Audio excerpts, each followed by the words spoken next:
ਜੀ, ਬਿਲकुल।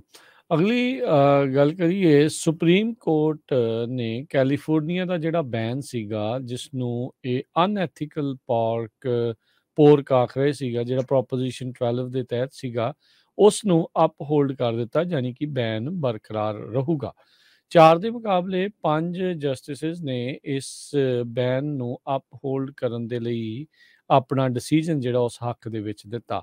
Animal welfare ਦੇ ਆਧਾਰ ਦੇ ਉੱਤੇ ਇਹ ਜਿਹੜਾ ਪ੍ਰੋਪੋਜੀਸ਼ਨ 12 ਕੈਲੀਫੋਰਨੀਆ ਦੇ ਵਿੱਚ ਪਾਸ ਹੋਈ ਸੀ, ਜਿਸ ਨੂੰ ਲੋਕਾਂ ਨੇ ਕਿਹਾ ਸੀਗਾ ਵੀ ਜਿਹੜੀ ਘੱਟੋ ਘੱਟ ਇਹਨਾਂ ਨੇ ਥਾਂ ਰੱਖੀ ਸੀ, ਉਹ ਸਾਰੀਆਂ ਚੀਜ਼ਾਂ ਐਨੀਮਲ ਵੈਲਫੇਅਰ ਐਡਵੋਕੇਟਸ ਨੇ ਕਿਹਾ, ਤੇ ਉਹ ਇਵੈਂਚੁਅਲੀ ਜਿਹੜਾ ਸੁਪਰੀਮ ਕੋਰਟ ਤੱਕ ਮਾਮਲਾ ਗਿਆ ਸੀ, ਕਿਉਂਕਿ ਉਸ ਪ੍ਰੋਪੋਜੀਸ਼ਨ 12 ਨੂੰ ਚੈਲੰਜ ਕਰ ਦਿੱਤਾ ਗਿਆ ਸੀਗਾ। ਜਿਹੜੇ ਵੀ ਹੁਣ ਜਿਹੜੇ ਸੂਰ ਆ, ਪੋਰਕ ਆ, ਪਿਗਸ ਹੁੰਦੇ ਆ, ਜੇ ਹੁਣ ਉਹਨਾਂ ਨੂੰ ਇਸ ਪ੍ਰੋਪੋਜੀਸ਼ਨ ਦੇ ਆਧਾਰ ਦੇ ਉੱਤੇ ਨਹੀਂ ਰੱਖਿਆ ਜਾਊਗਾ, ਤਾਂ ਉਸ ਨੂੰ ਅਨਐਥੀਕਲ ਪੋਰਕ ਆਖਿਆ ਜਾਂਦਾ ਹੈ, ਤੇ ਉਸ ਦੀ ਵਿਕਰੀ, ਸੇਲ ਜਿਹੜੀ ਆ ਕੈਲੀਫੋਰਨੀਆ ਦੇ ਵਿੱਚ ਬੈਨ ਹੋਊਗੀ। ਇਸ ਦੇ ਨਾਲ ਬਹੁਤ ਸਾਰੇ ਜਿਹੜੇ ਸੂਰਾਂ ਦੇ ਜਿਹੜੇ ਕਹਿ ਲਓ ਵੀ ਹੁਣ ਫਾਰਮਰ ਕਹਿ ਲਓ, ਜਾਂ ਉਹ ਜਿੱਥੇ ਉਹ ਰੱਖੇ ਜਾਂਦੇ ਆ, ਉਹਨਾਂ ਨੂੰ ਇਵੈਂਚੁਅਲੀ ਲੱਗਦਾ ਆ ਵੀ ਸ਼ਾਇਦ ਸੂਬੇ ਨੂੰ ਛੱਡਣਾ ਪੈ ਸਕਦਾ ਆ। ਜਿਹੜੇ ਐਨੀਮਲ ਵੈਲਫੇਅਰ ਐਡਵੋਕੇਟ ਆ, ਉਹਨਾਂ ਨੇ ਇਸ ਨੂੰ ਵਾਟਰਸ਼ੈਡ ਮੂਵਮੈਂਟ ਆਖਿਆ। ਇਸ ਦੇ ਨਾਲ ਉੱਦਾਂ ਵੈਸੇ ਹਜ਼ਾਰਾਂ ਹੀ ਕਿਸਾਨਾਂ ਦੇ ਉੱਤੇ ਅਸਰ ਜਿਹੜਾ ਆ ਉਹ ਪੈਣ ਜਾ ਰਿਹਾ ਆ, ਪਵੇਗਾ। ਪੋਰਕ ਦੀਆਂ ਪ੍ਰਾਈਸਾਂ ਇਸ ਦੇ ਕਰਕੇ ਮਹਿੰਗੀਆਂ ਜਿਹੜੀਆਂ ਆ ਉਹ ਹੋਣਗੀਆਂ।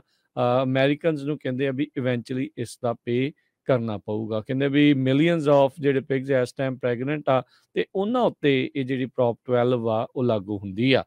ਜਸਟਿਸ ਨੀਲ ਗੌਰਸਚ ਨੇ ਇਹਨਾਂ 5 ਜਿਹੜੇ ਜਸਟਿਸਿਸ ਦੀ ਮੈਜੋਰਟੀ ਦੇ ਵੱਲੋਂ ਜਿਹੜਾ ਰਾਈਟ ਕੀਤਾ, ਆਪਣਾ ਓਪੀਨੀਅਨ ਰਾਈਟ ਕੀਤਾ ਵੀ ਇਸ ਦੇ ਹੱਕ ਦੇ ਵਿੱਚ ਪਾਇਆ ਗਿਆ। 2018 ਦੇ ਵਿੱਚ ਇਹ ਜਿਹੜਾ ਪੋਰਕ ਆ, ਉਸ ਨੂੰ ਇੱਕ ਹਿਸਾਬ ਦੇ ਨਾਲ ਵੀ ਕਿੰਨੀ ਥਾਂ ਚਾਹੀਦੀ ਆ, ਉਹ ਸਾਰੀਆਂ ਚੀਜ਼ਾਂ ਦੇ ਤਹਿਤ ਰੌਲਾ ਪਿਆ ਸੀਗਾ। ਉਸ ਨੂੰ ਬੈਨ ਜਿਹੜਾ ਉਹ ਕੀਤਾ ਸੀ ਵੀ ਘੱਟੋ ਘੱਟ ਮਿਨੀਮਮ ਥਾਂ ਆ। ਸੋ ਹੁਣ ਕੈਲੀਫੋਰਨੀਆ ਦੇ ਵਿੱਚ ਵੱਡਾ ਜਿਹੜੀ ਆ ਹਰਜੋਤ ਸਿੰਘ ਜੀ ਤਬਦੀਲੀ ਆਊਗੀ।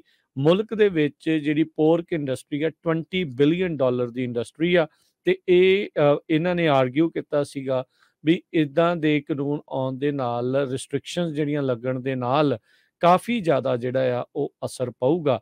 ਨਾਲ ਹੀ ਇਹਨਾਂ ਨੇ ਕਿਹਾ ਵੀ ਜਿਹੜੀ ਸੰਵਿਧਾਨ ਦੀ ਡੋਰਮੈਂਟ ਕਾਮਰਸ ਕਲੌਜ਼ ਆ, ਉਸ ਨੂੰ ਵੀ ਇਹ ਵਾਇਲੇਟ ਕਰਦਾ ਆ।